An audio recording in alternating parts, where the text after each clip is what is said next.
ለልማታችን ለህልውናችን ይሄ ነው ስትራቴጂ ብለን አስቀምጠናል። ይሄን ስትራቴጂ ተውና ከረሜላ ልስጥ የሚል ሲሆን ከረሜላውን ይዞ ገደል ይግባ።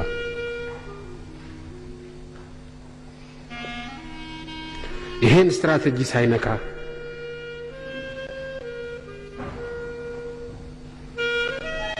ሶስት ከረሜላ ባንተ ስም ላውጣና ሁለቱን እኔ ወስጄ አንዱን ላንተ ተወልሃለሁ ካለን መልካም ሲሆን ሶስቱንም ቢሰጠን እንመርጣለን።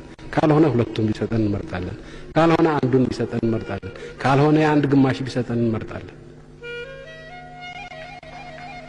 ልዩነቱ ያለው ስትራቴጂያችንን የሚጎዳ ነው የማይጎዳ ነው። እዛ ላይ ነው ማጠንጠኛው።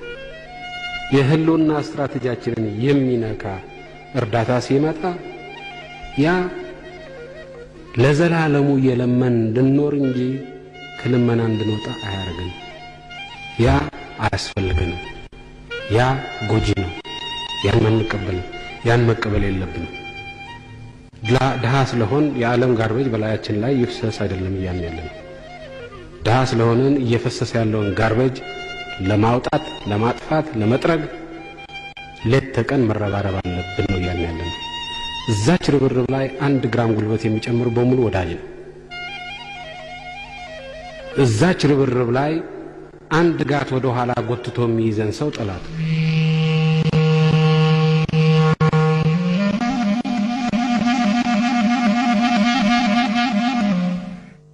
የሚያጠቁን ምን ስንሆን ነው? ያ ነው ጥያቄ። የሚያጠቁን መለመን እስከቀጠልን ድረስ። መለመን ስናቋርጥ መከላከል አቅማችን በዛው መጠን፣ የውጭውን ጥቃት የመቋቋም አቅማችን በዛው መጠን ይጠናከራል። መልካም አስተዳደር ሲኖረን ፈርፍረው ገብተው በመሐከላችን ቀዳዳ አግኝተው እንደ ልብ የመጫወት እድላቸውን እንዘጋዋለን ያለ ነው። ስለዚህ ጥያቄው ምንድነው?